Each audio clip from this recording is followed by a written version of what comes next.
현대전쟁에서 가장 중요한 전력 중 하나로 손꼽히는 게 항공모함이죠. 현재 미 해군은 배수량이 10만 톤에 달하는 니미츠급 열척과 이를 순차적으로 대체할 예정인 한 척의 제럴드 포드급 항공모함을 보유하고 있습니다. 총 11척으로 압도적인 전력을 구축하고 있죠. 2위인 중국이 현재 항공모함을 위해서 막대한 예산을 쏟아붓고 있는데요. 이제 막 3척을 보유하고 있습니다. 그런데 실전 경험과 전력적인 측면에서는 미국과 중국이 굉장히 큰 격차가 나고 있죠. 자, 오늘은 항공모함 시리즈 첫 번째 시간으로 항공모함이 왜 탄생하게 되었는지, 그리고 세계에서 최초로 이 항공모함을 만든 나라는 어디인지 알아보겠습니다. 박 작가의 지식연구소 출발하겠습니다. 네, 항공모함의 역사는 제1차 세계대전까지 거슬러 올라가야 합니다. 당시 해군의 핵심 전력은 거함 거포주의였어요. 큰 대포를 설치하고 굉장히 두꺼운 중장갑으로 무장하고 있는 거대한 배를 통한 이 공격들이 해군 전력의 핵심이었죠. 자, 1차 대전을 통해서 항공기 기술이 비약적으로 발전하게 되고요. 전쟁에서 본격적으로 활용되기 시작합니다. 당시에는 항공기를 통해서 정찰이나 잠수함을 탐지하는 정도의 역할들을 했습니다.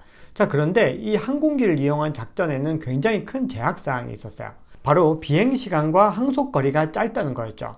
그래서 항공기를 싣고 공격 지점까지 이동할 수 있는 선박이 필요하다는 걸 깨닫게 됩니다. 이게 바로 항공모함의 시작이었죠.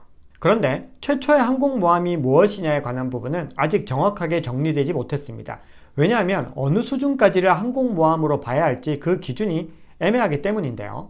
만약에 비행기를 배 위에서 이륙시킨 것을 기준으로 한다면 미 해군 순양함 버밍햄함을 최초의 항공모함으로 봐야 옳습니다. 목재로 만든 임시 활주대를 설치한 버밍햄함은 무려 1910년에 복엽기를 이함시키는 데 성공합니다.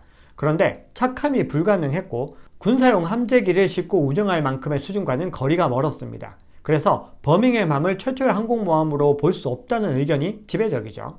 1911년에 프랑스 해군이 세계 최초로 만든 수상 비행기 모함인 라포드르함을 최초의 항공모함이라고 보는 의견도 있습니다.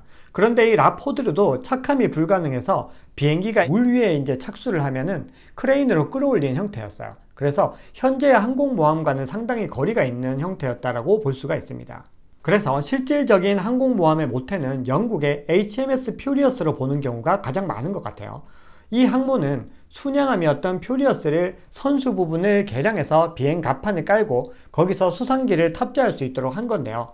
1차 세계대전이 한창이던 1915년에 취역했습니다. 그런데 착함을 하는 과정에서 이게 착륙이죠. 사고가 발생하게 됩니다. 그래서 선 위에 있는 포탑과 시설을 제거하고 갑판을 더 길게 늘리는 작업을 하게 되죠. 이후 1918년에 다시 취역을 했는데 이 퓨리어스가 바다로 나섰을 때는 1차 세계대전이 끝난 후였습니다. 영국은 다시 개조 작업에 들어가죠. 그리고 1992년에 굴뚝인 연돌과 지휘 통제 시설인 이 함교를 다 제거하고 상부를 전면 평갑판으로 개조해서 현재의 항공모함과 가장 유사한 형태의 항공모함을 만들어내게 됩니다. 이렇게 재탄생한 퓨리어스는 제2차 세계대전에서 맹활약을 하게 됩니다. 그리고 영국은 이 비슷한 시기쯤에 HMS 아거스라는 항공모함도 취역시키게 돼요. 1922년 미국 해군도 석탄 운반선이었던 주피터를 개조해서 항공모함 랭글리호를 진수합니다. 이 랭글리호를 미국 최초의 항공모함으로 보는 경우가 많이 있습니다. 앞서 말씀드린 버밍햄함보다 훨씬 더 완성된 형태였죠. 영국에서는 또 하나의 굉장히 중요한 항공모함이 있는데요. 바로 HMS 허미즈입니다. 이 허미즈 항모는 세계 최초로 다른 함정을 개조하지 않고 처음부터 항모를 위해서 설계된 항공모함입니다. 1918년에 착공을 시작했고 문제점들을 보완해서 1924년에 실전 배치되죠. 자, 그런데 처음부터 항공모함으로 설계되어서 건조된 이 최초의 항공모함 기록은 영국이 아니라 일본이 차지하게 됩니다. 영국보다 2년 앞선 1992년에 만들어냅니다. 바로 호쇼호이죠. 그런데 이 호쇼호를 만드는 기술은 대부분 영국에서 왔고 실제로 이 배를 건조하는 과정에서도 영국 기술자들이 많이 참여하게 됩니다. 그런데 기록은 결국 일본이 가져가게 되죠. 굉장히 역사적으로 아이러니한 상황이라고 볼 수가 있습니다. 아무튼 이 덕분에 일본은 세계 최초의 정통 항공모함 보유국이라는 영예를 얻게 됩니다. 자, 이로부터 20년 후 일본 해군은 항공모함 기술이 급속도로 발전하게 되고요. 이 항공모함 전단을 앞세워서 잠시나마 태평양을 지배하는 굉장히 강력한 국가로 발돋움하게 됩니다.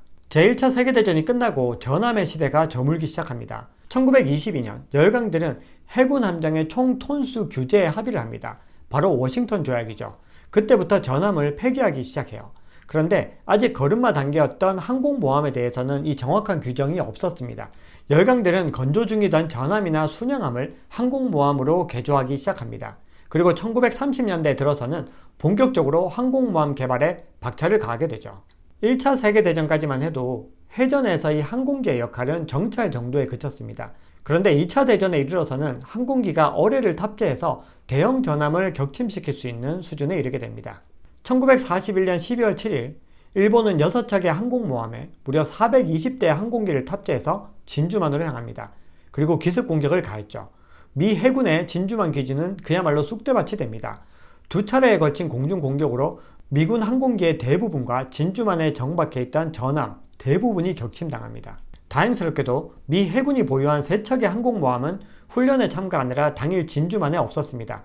그리고 미국은 이 항공모함을 가지고 일본의 대반격에 나서게 됩니다. 바로 미드웨이 해전이죠. 미드웨이 해전은 항공모함 함재기의 전투였습니다. 이 역사적인 해전을 통해서 항공모함은 해전의 중심으로 발돋움하게 됩니다. 그리고 제2차 세계대전이 끝나면서 항공모함은 전함을 완벽하게 밀어내고 바다의 왕자를 차지하게 되죠. 네, 오늘 준비한 이야기는 여기까지입니다. 내용이 괜찮으셨다면 구독, 좋아요 부탁드립니다. 지금까지 박작가의 지식연구소 박작가였습니다. 감사합니다.